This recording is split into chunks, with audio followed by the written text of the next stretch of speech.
প্রশংসা করে করে কোনোদিন শেষ করা যাবে? এজন্য কখনোই যেন অভিযোগ না করি আল্লাহর কাছে, কমপ্লেইন যেন না করি। Instead of complaining we should praise more and more, বেশি বেশি প্রশংসা করতে হবে। অভিযোগ করা যাবে না।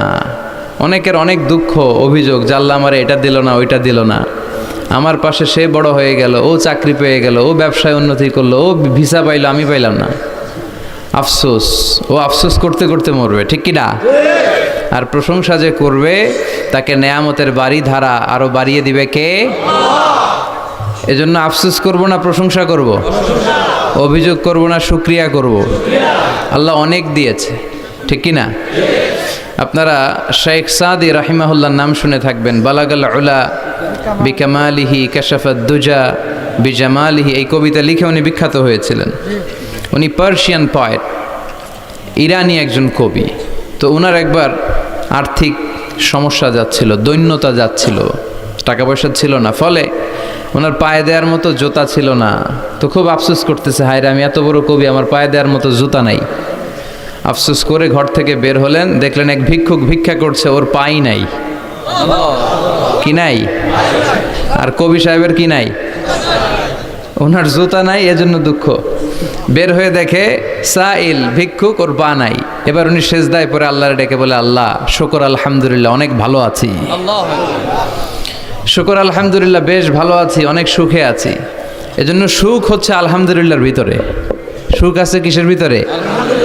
যে কোনো পরিস্থিতিতে আমরা থাকি না কেন, বিপদে আপদে, সকালে বিকালে, শীতকালে গ্রীষ্মকালে, আমরা কি পড়ব? আলহামদুলিল্লাহ পড়ব। এর কারণ চাহিদার কোনো শেষ নাই। যার আছে যত বেশি, সে চায় তত বেশি। দেখবেন যার সাইকেল আছে ও হুন্ডা চায়, চায় না? আরো নিচ থেকে যদি বলি, যার পা নাই ও চায়, আল্লাহ আমার যদি দুইটা পা থাকতো। কথা বলেন। পা নাই এরকম লোক আছে না এলাকায়? সে হেঁটে যাওয়া লোকদের দিকে তাকিয়ে থাকে, আর তার স্বপ্ন থাকে ওইটা, ইস আমার যদি পা থাকতো। হেঁটে হেঁটে হেঁটে যারা বাজারে যায়, স্কুলে যায়, কলেজে যায়, ওদের আফসোস যারা সাইকেল চালায় ওদেরকে দেখে, তাই না? সাইকেল থাকলে খুব ভালো হইতো, সাইকেল চড়ে চড়ে বাজারে যেতে পারতাম। সাইকেলওয়ালারও আফসোস আছে, সে আফসোস করে হুন্ডাওয়ালাদের দেখে, মনে মনে ভাবে যদি ভো ভো থাকতো, হ্যাঁ একেবারে যেতে পারতাম। হুন্ডাওয়ালাদের আফসোস হচ্ছে প্রাইভেট কারওয়ালাদের দেখে, ইস আমার যদি একটা কার থাকতো। যার কার আছে ও আফসোস করে, ইস আমার যদি একটা প্লেন থাকতো। যার প্লেন আছে ও বলে, ইস আমার যদি একটা কপ্টার থাকতো, if I had a copter, আমার যদি একটা হেলিকপ্টার থাকতো, উড়াল মারতাম। কথা বলেন। তাহলে এই চাহিদার, ডিমান্ডের, হিউম্যান ডিমান্ডসের কোনো শেষ আছে? যে এলাকার ছোট্ট মেম্বার, ওই মেম্বার ভাই চায় কি করে চেয়ারম্যান হওয়া যায়। কথা বলেন। যিনি চেয়ারম্যান হয়ে গেলেন, উনি এবার ভাবে কি করে MP, member of the parliament হওয়া যায়, তাই না? আচ্ছা, এমপি যিনি হয়ে গেলেন, উনি আরেকটু উপরে যেতে চায়, ভাবে যদি একটু একটু যদি যাইতে পারি, একটা মন্ত্রণালয় যদি পাইতাম, হ্যাঁ মিনিস্ট্রি যদি একটা পেতাম, কতই না ভালো হতো। তো মন্ত্রী যিনি হইল, উনি ওনার অনেক শখ, ইস আর একটা জায়গা বাকি, হ্যাঁ কি নাম ওইটার? PM, prime minister. কিন্তু এই দেশে অসম্ভব। কথা বলেন। এই দেশে প্রাইম মিনিস্টার হওয়া যাবে? এক দুজন এদের মধ্যে ধাক্কাধাক্কি, এবং ওনাদেরকে মেনে নিতে হবে। আপনি বাঁচেন আর মরেন, ওনারাই প্রাইম মিনিস্টার। কথা বলেন। তাহলে এই কথাগুলো বলার উদ্দেশ্য হচ্ছে, হিউম্যান ডিমান্ডসের কোনো শেষ নাই, আনলিমিটেড হিউম্যান ডিমান্ডস। এজন্য বিশ্বনবী বললেন, লাউ আন্না লিকুল্লি ইবনি আদামা ওয়াদিয়ান মিন যাহাব আহাব্বা আইয়াকুনা লাহু ওয়াদিয়ান ওয়া লা ইয়ামলা আফাহু ইল্লা তুরাব। আল্লাহ বলেন, এই বনি আদমের প্রত্যেককে যদি একটা করে স্বর্ণের পাহাড়ের মালিক বানিয়ে দেয়া হয়। কিসের পাহাড়? দেখছেন জীবনে?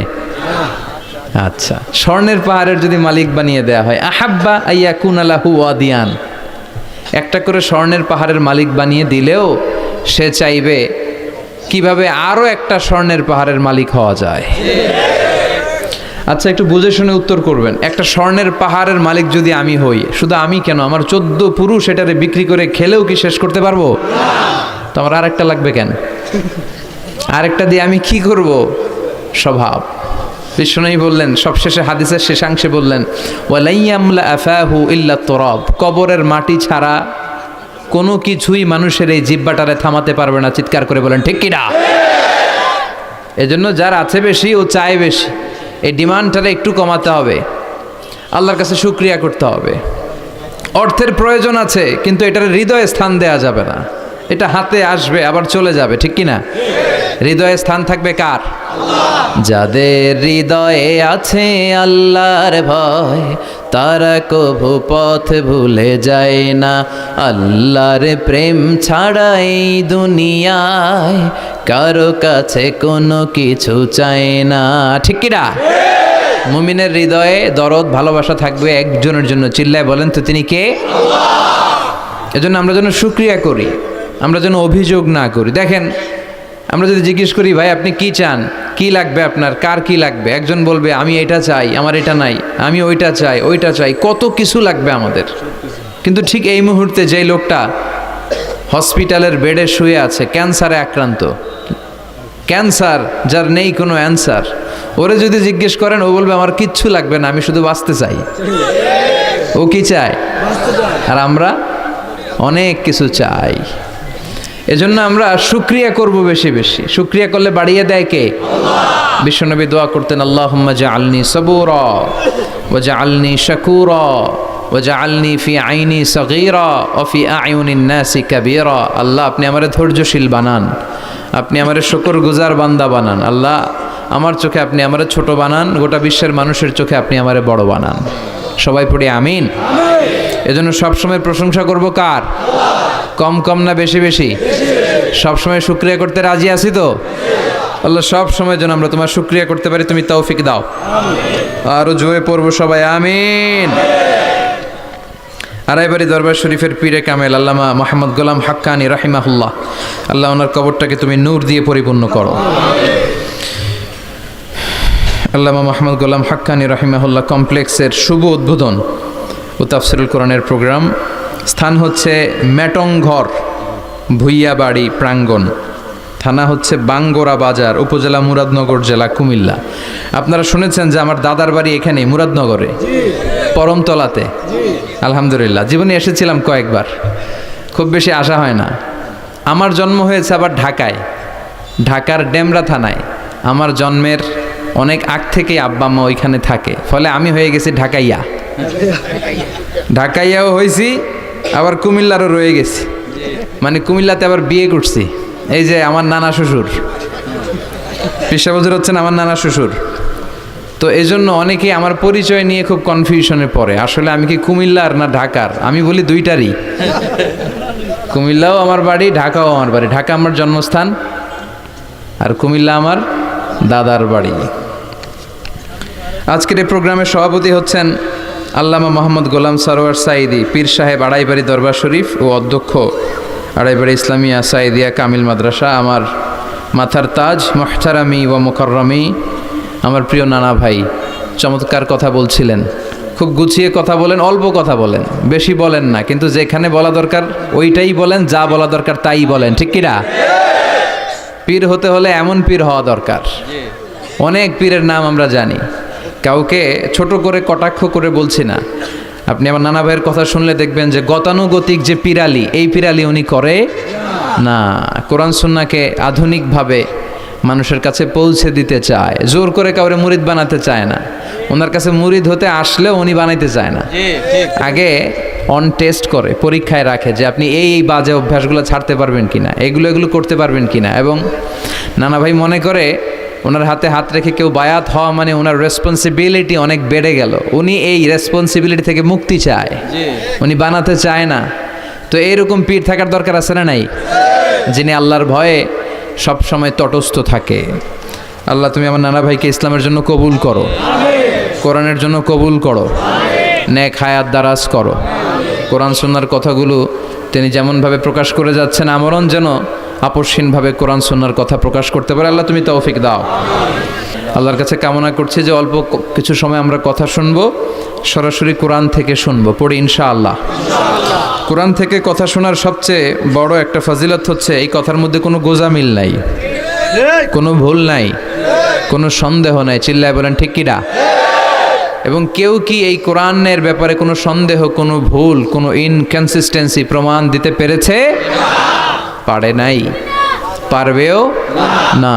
This is the book whereof there is no doubt, no suspicion in it, and a guidance to those who are muttaqin. আল্লাহ বললেন যালিকাল কিতাব লা রাইবা ফি হুদাল লিল মুত্তাকিন। এটা এমন বই যে বইয়ে কোনো ভুল নাই, কোনো সন্দেহ নাই, এবং মুত্তাকিনদের জন্য হেদায়েতের গাইড বুক করে এই বইটারে পাঠালো কে? আল্লাহ। এজন্য এই বইটা আমরা বুক সেলফের একেবারে উপরের তাকে রাখবো, যাতে ধুলা বালি আর মাকড়সার বাসা এটা ময়লা হয়ে থাকে। জি না। হ্যাঁ, কোথায় রাখবেন? একেবারে হাতের কাছে রাখবো, হাতের কাছে রাখবো। পৃথিবীর সবচাইতে নন্দিত এই কিতাবটা আজকে সবচাইতে বেশি নিগৃহীত, উপেক্ষিত। বুক সেলফে রাখে, তাও একেবারে উপরের তাকে, কারণ বছরে 1-2 বার কামে লাগে। কেউ মরলে, কথা বলেন, মারা গেছে, এখন সামনে বসে বসে কোরআন তেলাওয়াত করতে হবে। কোরআন এসেছে জীবিত মানুষদের জন্য। কোরআন নিজেও জীবিত কিতাব, আলোকিত করেও জীবিতদেরকে। চিল্লায় বলেন ঠিক কিনা?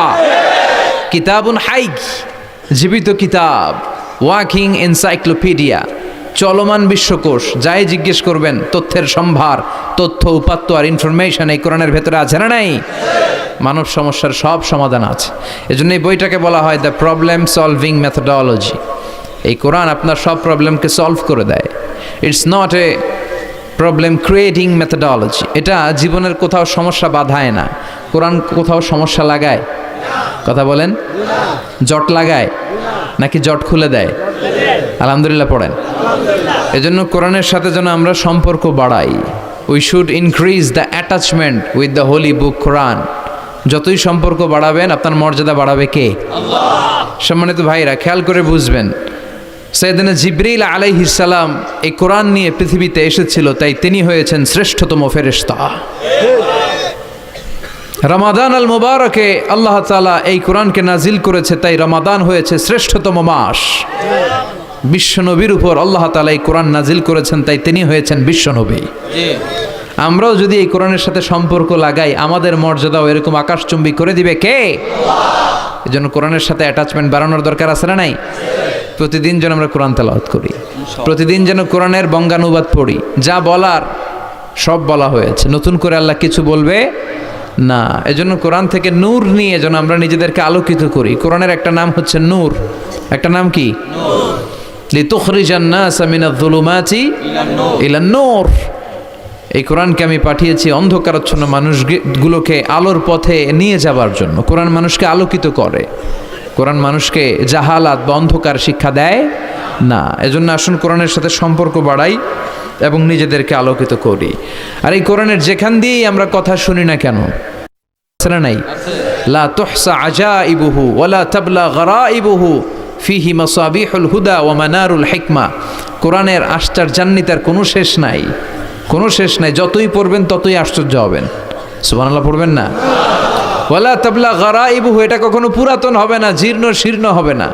সূরা ফাতিহা যারা আমরা পড়েছি লক্ষ লক্ষ বার, যাদের বয়স 50 কিংবা 60, কত লক্ষবার সূরা ফাতিহা পড়েছি, কোনো হিসাব আছে? তারপরেও কোনোদিন কি মনে হয়েছে যে সূরা ফাতিহাটা পুরান পুরান লাগে?